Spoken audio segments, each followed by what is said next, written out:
They say that the first casualty of war is truth. In this episode, I'm going to be talking about the mistakes that I've made right here on my platforms in forecasting suburbs, in forecasting cities, and in forecasting the economy. We're obviously not at war, so it's not a perfect quote, but I think it behooves content creators like myself that have a fairly large audience that trusts them and looks to them for market intel to make money. I mean, that's what I want to do. I want to help you guys make a lot of money so that you can enrich the lives of yourself and your family. But I've made mistakes, and I think it really is important to give a 360 vision of my predictions and where they've been wrong. I always talk about where they've been right, and that's easy to do. Everyone does that. But where are they wrong, and why are they wrong? And then what do we do about that? No one does that. And so I think it's almost like, oh, everyone is a self-professed genius, but to err is human. And so we need to be honest and truthful in where we've been wrong and where we could improve, because we can all improve. The best skill in life is to be able to learn how to learn, because as soon as you think, I already know that, you shut yourself off to so much possibility. So in this episode, I'll go through 4 mistakes that I've made right here on this platform over the years, and the lesson that I and you can take away from that, and also the so what. Okay, this is the lesson, but what do I do now based on that? All right, hopefully you're going to stick with me right till the end. Welcome to the Oz Property Investment Mastery Podcast. My name's PK and I help busy people build passive income by buying top 5% growth and cash flow property and build a portfolio using data without wasting months doing research, spending weekends at inspection or catching flights, or dropping $10,000 to $20,000 on buyer's agents every single time. So if you're confused, lack confidence, and just overwhelmed with all the information and marketing misinformation available online and don't know where to start, then this show is for you.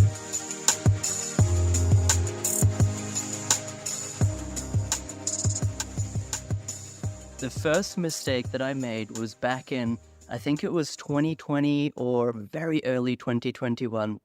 I released a video that talked about how Brisbane, the overall city, the Brisbane property market won't boom. It won't boom like hugely. It will go up, but it won't like massively skyrocket. And of course, fast forward another 2 or 3 years, it did massively skyrocket. And now I did update a lot of my commentary a few months later to say, yes, Brisbane is likely to do very well. But why did I get it wrong in that sort of few month period? What went wrong?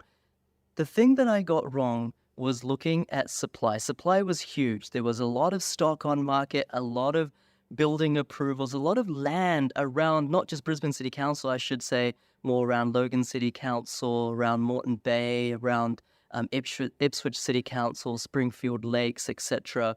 And so what I failed to recognize was just how much construction costs were rising, okay? And it wasn't really apparent back then. If you rewind back to 2020, no one was really talking about construction costs, okay? No one was really talking about labor bottlenecks, about a skills shortage in the labor market, okay? But all of those things eventuated so much so that even a lot of these areas, like I would still not buy in these areas, by the way, like Ripley, west of Brisbane, they actually increased in value in double digits, whereas I would never have bought there, and I still wouldn't buy there, and I still wouldn't buy there in hindsight, but they still went up. And even though they had thousands of lots, thousands of blocks that were approved and to be developed, a lot of that was slowed down because of construction costs, because of bottlenecks, supply chain bottlenecks, and because of a labor shortage. And of course, the COVID lockdowns meant that you couldn't always construct.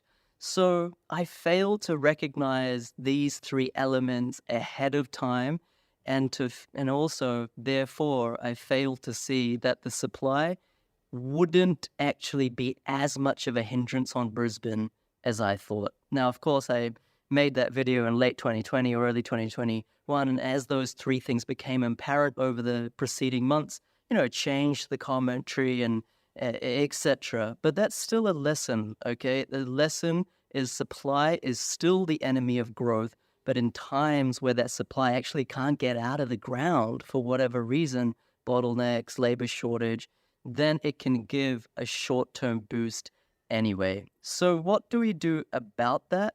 Well, the so what from that lesson is that the structural cost of property in Australia is rising because construction costs, although they're not rising as much anymore, they're not really dropping either. All right, the labor shortage, although it's not as bad as what it was, it's not really being rectified or remediated anytime soon either. So the so what is that the structural costs of both places, property in Brisbane and nationally, is going up. And that's what creates a floor under property prices long term. And these sorts of supply side constraints and restraints and factors need to be really deep dived or deep dove, whatever the word is, before deciding where to invest, both at the GA, city, and suburb level.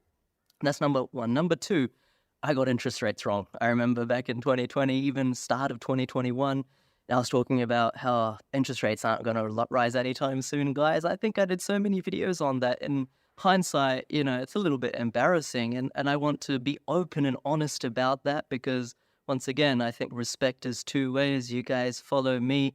And I think I should respect you, and I do respect you. And that means also giving a 360 view of my failures. And if you recall back to 2021, 2022, you'll probably remember basically every economist, every bank, every global world leader, the government, the central banks, even you guys probably were thinking back in 2020, start of 2021 when the world was just quote unquote crumbling under COVID, the interest rates aren't going to rise anytime soon. Like, that's the last thing we want. And then lo and behold, 12 to 14 months later, I think it was April or May, that's when they started rising. So I got that wrong, okay? And of course, if you do fast forward 6 months or even 8 months towards the end of 2021, of course, I had also changed my tune because we can only provide commentary on the set of data that's in front of us, okay?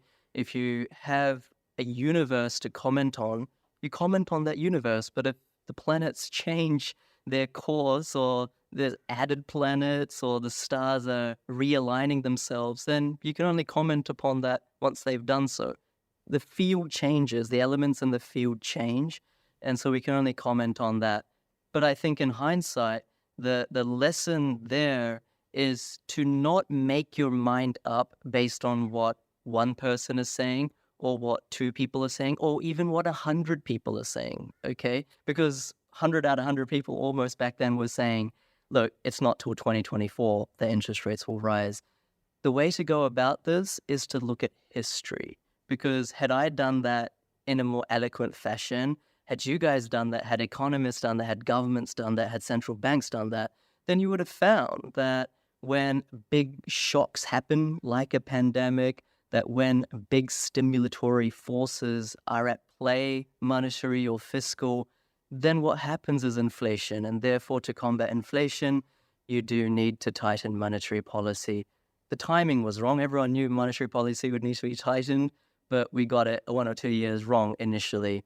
But I think going back in history, we could have done better at that by looking at previous decades and what had occurred then. So what's like the so what? What's the takeaway from this lesson from number 2? Is to be educated from both a wide source of sources and also sources in history. Okay, what's gone on in the past, not just people commenting on the present. That's number 2.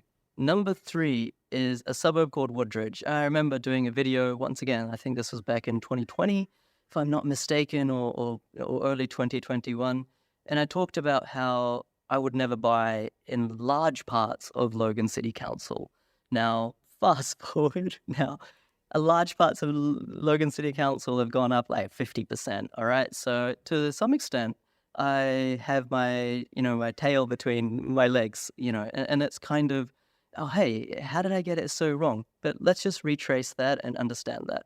one of the reasons I was saying we should never buy in Woodridge, to pick an example, is because the percent of renters is like 60, 70, 80%. So almost every property is a tenanted property, or in other words, a investment property and a rental property.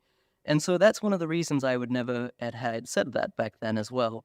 And the reason for that is when you have such competition between landlords, when the market cools, and the market hasn't cooled yet, might cool in 5 years, might cool in 10 years, then rents, they basically drop off a cliff because every property is an investment property. If tenants, for some reason, don't want to live in that area, then all of these landlords not only have vacant properties, but they're all probably likely to sell at similar times. And so their property value tanks.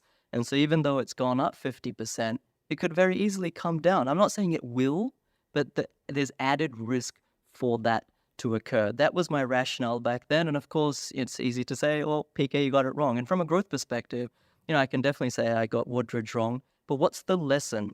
The lesson is that regardless of the data and how bad it may be for a sophisticated investor, there is a large portion of unsophisticated investors that if there's enough of them, it becomes a self-fulfilling prophecy.